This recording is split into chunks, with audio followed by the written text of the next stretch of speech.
Hey everybody, and welcome back to the TNT Smoke Factory. I'm your host TJ Tilford, alongside my dad Terrence Tilford, and we're here to bring you a unique look at college football, both inside and outside the lines. Now, our topic for today. You guys voted it on Instagram, Marvin Harrison Jr. versus Malik Nabers. Absolutely. I can tell you, I didn't see this vote going any other way. This is the topic that everybody wants to talk about. This is what everybody wants to know. Which of these two great athletes is going to transition best into the NFL? Yeah, and we're going to break it down for you guys here today. And at the end, we're going to give you guys our thoughts of what we would do if we were inside that war room come draft day. Absolutely. So let's start right where the league would start, looking at the measurements of these athletes. Yeah.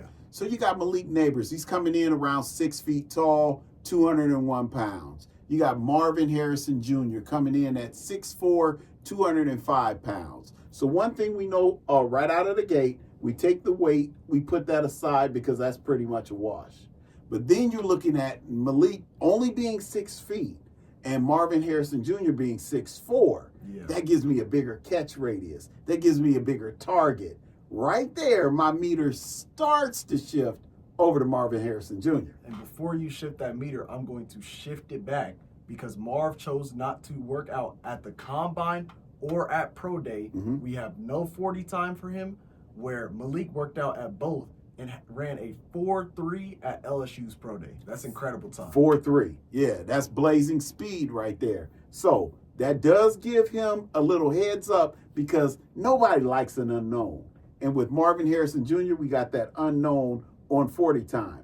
But before you snatch that away from me too fast, we do have game film where we can kind of get a measurement of what his speed looks like on field and on the field. And what we know for sure is that 40 times do not always transition into good receivers. Yeah, for example, John Ross, he came out of Washington a few Good years one. back, ran an incredible 40 time, Good one. went to the Cincinnati Bengals, haven't heard of him since. Not at all. So let's dive into the 2023 stats.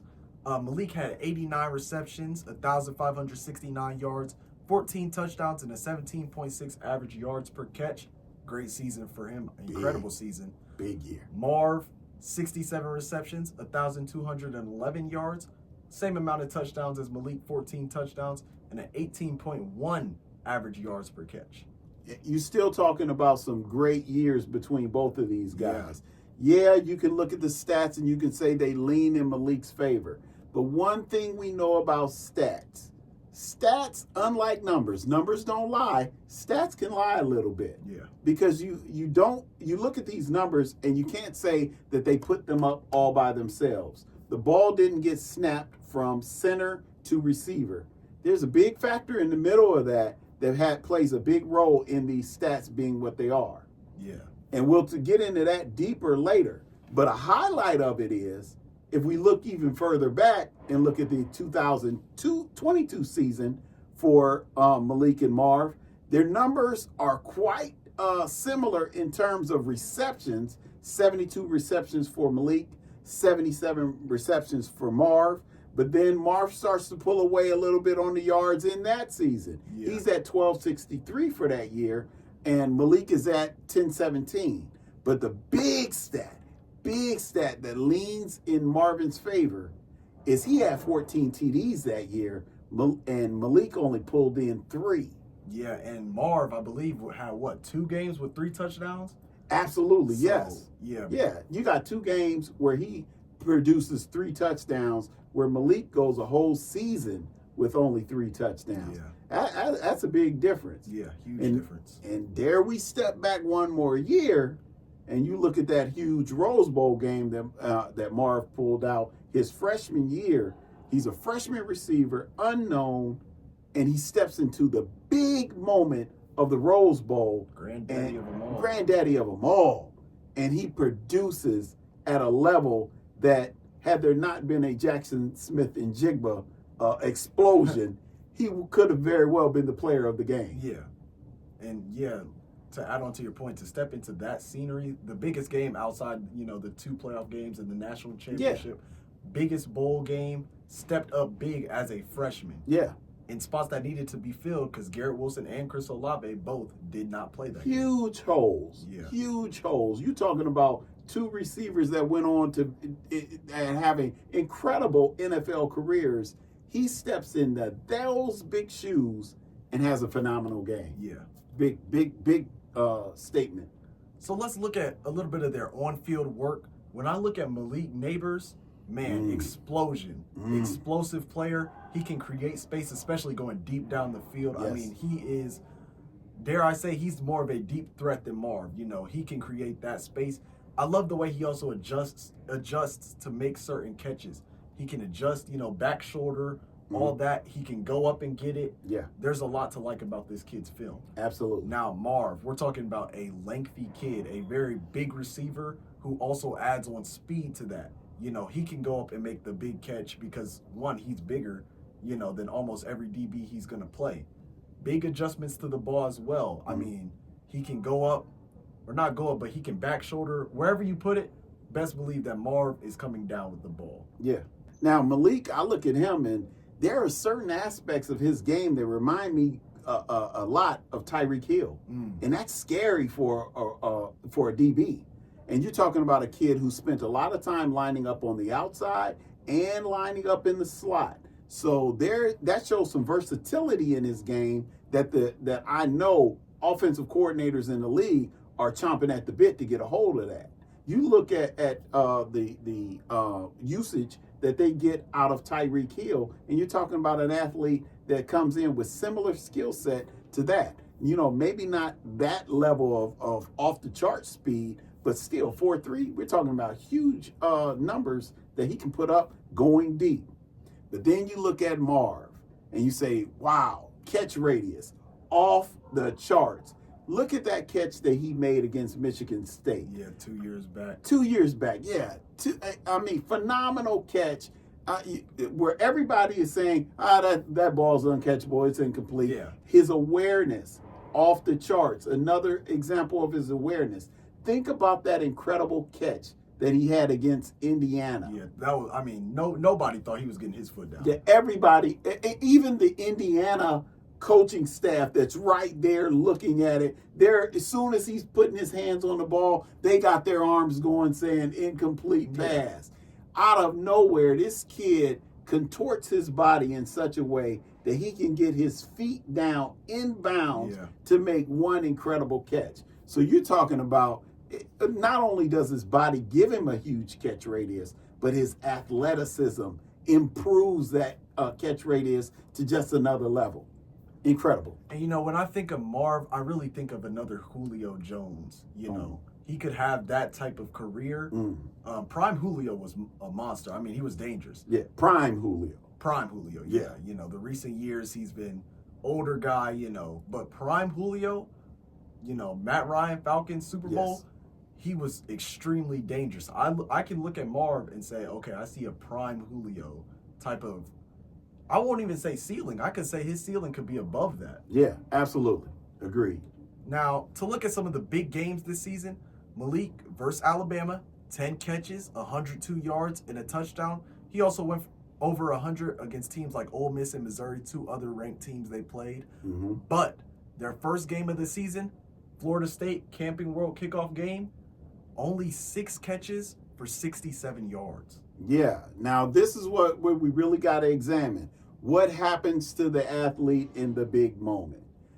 Florida State could very well be argued to be the biggest moment for LSU. It was definitely the biggest moment leading up to that time. Yeah. But even bigger, it could have projected their season in a different direction. You look at what that game did for the Florida State Seminoles. Could it have done that same thing for the LSU Tigers? Yeah. I guess we'll never know. Why? Because they failed in the moment. Now, Marv, his big games. Michigan, national champions. 5 receptions, 182 yards. That's a pretty big game against probably a top 2 defense that year. Georgia, Michigan, you could argue who's number 1. Absolutely. Penn State, another very good defense this year. 11 receptions, 162 yards, and a dagger touchdown. Yes. That touchdown sealed the game for Ohio State. That's a big moment. Now, South Bend, Notre Dame, only 3 catches for 32 yards, no touchdowns. But late in that game, he made a diving reception that moved the ball deep for Ohio State with less than a minute to go. Yes. That's that clutch gene. Yeah, I definitely agree. Again, we want to be equal here in our criticism, though. Where was he throughout that Notre Dame game? You have to ask what happened to him in that critical moment, because again, that may not have been Ohio State's first game of the season. Actually, that's maybe more of an indictment because it wasn't their first game of the season, but at that point, it was their biggest game of the year. Agreed. And in that big moment, he allowed himself to be taken away from that game. Now you can argue that Notre Dame played some defensive coverages that really applied a lot of pressure and coverage his way. Double teams, talking about shading the safety over his way, even moving both safeties over in his direction, which came into play on that last drive. Why did Emeka Egbuka end up that wide open? Well, a lot of the coverage was shaded over to Marvin Harrison. Yeah. So maybe we look at it and say, okay, well, you know what? If he can't be the standout for the game, the standout receiver, as a decoy, he measured up pretty well in that game. Yeah. Now, something that's not getting talked about enough, the quarterback play. Absolutely. Like I said, the ball does not get snapped from the center to the receiver. That critical piece in between has to be examined, quarterback play. And when we look at it, Malik Nabers this year played with the Heisman winning quarterback, Jaden Daniels. So we're talking about he might not have been the best player, best quarterback this year, but he was the Heisman winner. That's a prestige award. That's huge. Yes. You look at Marvin Harrison Jr., Kyle McCord, I'm not going to bash him, but he was nowhere near C.J. Stroud. You talk about going from C.J. Stroud, the offensive rookie of the year. Absolutely. Arguably a top 5 quarterback in the league today. Yes. To Kyle McCord, a guy that just transferred to Syracuse, not really known for football like that. When you look at it, it's got to be something that's talked about more in this comparison with Marv and Malik. Yeah, because you're looking at what you're doing. You compared Kyle McCord to C.J. Stroud. I mean, that comparison is a no-brainer. There is no comparison. Exactly. Yeah. C.J. Stroud crushes him any day of the week. No offense to Kyle McCord, because C.J. Stroud will crush a lot of guys, any day of the week. But then you say, okay, well, let's compare Kyle McCord to Jaden Daniels. I look at it and I say, wow, man, that is a huge difference. You're talking about Jaden Daniels, who potentially is the second quarterback off the board in this NFL draft. Some people have been arguing for him to be the first quarterback taken off. I wouldn't say that would be a bad take. Yeah. But when you're comparing that to, you're going to get more production out of a quarterback at that level. And so I think that just bodes a lot better for Malik than it does for Marvin. Marvin had to put up numbers with a quarterback that is not on the caliber of the quarterback for LSU. And I can remember multiple times this year Marvin having to make insane adjustments to make some catches because of where Kyle had put the ball. And not just insane adjustments. He makes those insane adjustments in order to secure the catch. But think about the yards after reception that were missed in those moments. Yeah. Now, another thing that people are talking about, the name game. Marvin Harrison Jr. He's the son of Marvin Harrison, Hall of Fame receiver, played with Peyton Manning, But my argument to that would be, it's Marvin Harrison Jr., he's the son of Marvin Harrison, which means his entire life, he's been learning from nothing but the best. Yes. We're talking about a Hall of Fame receiver, won a Super Bowl, middle school, high school. He was taught by, one of the greats. Yes. A guy that could go down as arguably top 15 receiver all time. Probably higher. It's hard for me putting him higher. Top 15, arguably. Okay. But then you shift him to Columbus, Ohio. Brian Hartline, the top receiver coach in college football. Look at what he's produced. Garrett Wilson, Offensive Rookie of the Year. Chris Olave, he was in that argument for Offensive Rookie of the Year. Jackson Smith and Jigba. This is a kid that had 2 game-winning catches this year, once against Cleveland, one against the Eagles. Mm-hmm. This guy produces. Yeah. So, I mean, there's no argument there. We talk about the name game, and in that name game, what they're really doing is they're trying to say that maybe Marvin doesn't measure up to the hype. I think a lot of that goes into the idea that you can look at a number of big-time athletes who have children that play the same sport, and then they don't measure up to the legacy that their fathers put out ahead of them. You know, I think it's unfair to try to measure what will Marvin Harrison Jr. do compared to what his dad did. I think that's an unfair comparison right now. You're asking for a whole lot, because if you really want to do that, then the only fair thing to do would say, okay, let's take that same Marvin Harrison Sr. and say, would Malik Nabers measure up to those same stats? And that would be a question as well. You're talking about, as you said, one of the all-time greats at the position, a guy who put up incredible numbers with Peyton Manning. It's unfair to take these kids and say, hey, you know what, can they measure up to what their fathers did? I think that's a distraction from the real issue, is what do these guys stand to bring to the table? And I think they both individually show a great resume on their own. Now, a lot of people, I feel like, are overreacting by the idea that Marv didn't choose to work out at the combine or at Pro Day. Right. I don't look at it that way. I don't think it's that big of a deal. We must remember that at his Pro Day, 9 NFL teams told him not to work out. Yeah. And here's the thing, too. I don't think this is going to be an isolated, incident. I think you're going to start seeing more and more that these athletes are moving away from working out at the combine, working out at the pro days. They're saying, hey, you see my resume already on film. Take my resume for what it is and make your decisions based on that. But a lot of people are bringing this out as a huge factor, particularly when they're comparing these two athletes, because you're saying that, wait a minute, Malik Nabers worked out at the combine. Malik Nabers worked out at his pro day, and we didn't get anything from Marvin other than measurements on any of those days. So it leaves a big, nobody likes the unknown, but it leaves the unknown because Marv didn't work out, at these. But with that, you got to be fair. What else would be a reason that Marv wouldn't work out at these at the combine and at the pro day? Let's first look at Malik. Malik at his pro day is catching passes from a guy he has rapport with. Yeah. He's been working with this guy for at least 2 years. Quarterback and receiver, chemistry, it matters. And so now you look at Marv.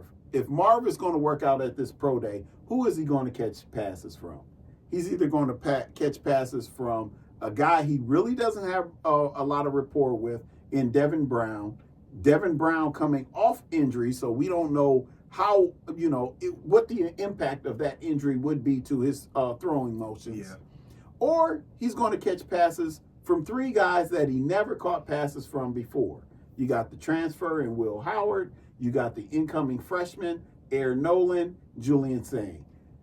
It doesn't bode well for him to put himself in that position and say, hey, I'm going to roll the dice that these guys can throw me some good balls. I might as well just sit it out and let the league make their choices based on the resume that I've already put together. And another thing, a few years back, Ojabo from Michigan, he was competing in his pro day, and I think he tore his ACL. Yeah, right. And, that lowered his draft stock. You can't risk injury, especially when you're as big of an athlete as Marvin Harrison. You see the film. There's no need for you to go out there and work out. Exactly. It becomes that old saying, he has more to lose than he had to gain. Yeah. Definitely. So, when it comes down to it, draft, Detroit, late April, who are you taking, Nabers or Marv?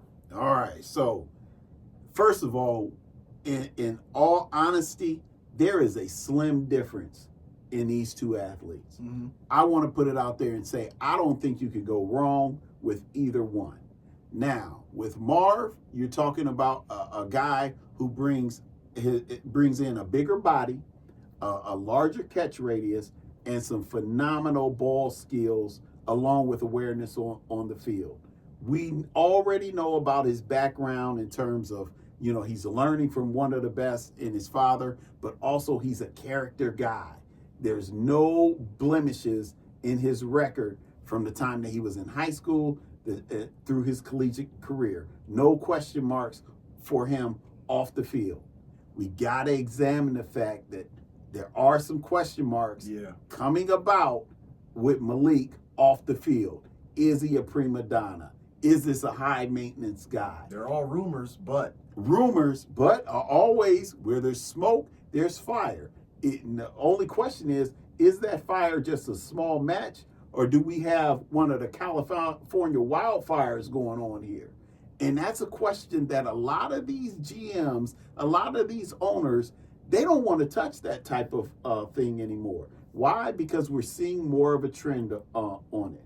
You got your Antonio Brown situation. Stephon Diggs. Yeah, we don't want, the owners are saying, we don't want any part of that. So it puts a question mark on it there.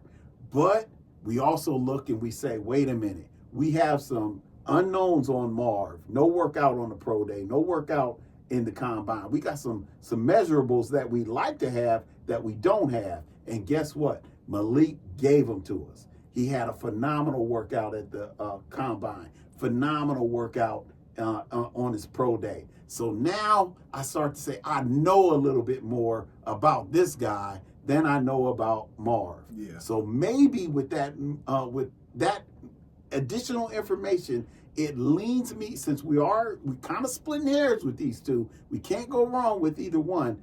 Maybe because of that, as a GM, I say, you know what? With the additional information, I'm going to go ahead and roll my dice and take Malik Nabers. But I'm not that GM. I'm going to go ahead and take Marvin Harrison. Yeah, and for me, coming into this draft, I thought it was a no-brainer, Marv. I learned a little bit more about, or not really learned because I had heard about him throughout the season, but I watched a little bit more on Malik Nabers. He's awesome. Explosive. Yes. He has everything you want out of a receiver, really. He can adjust, all that. Yeah. Marvin Harrison Jr., we're talking about a legacy. We're talking about a guy that was taught from the best, Brian Hartline, the best receivers coach in college football right now. Garrett Wilson, Chris Olave, Jackson Smith and Jigba, Michael Thomas, if I dare go that far back, Terry McLaurin. This guy has been taught from the best. He went to the best college for it. He's a legacy. Catch radius is amazing. He can adjust to passes. His speed is there, even though he didn't go at the combine or at pro day. His speed is there. There's a lot to like about Marvin Harrison Jr. Yeah. In some big situations, in some big games, he has shown up.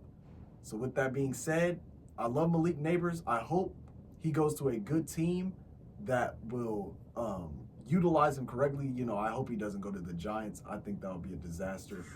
But if you can get Malik Nabers on a good team, then I think he could shine.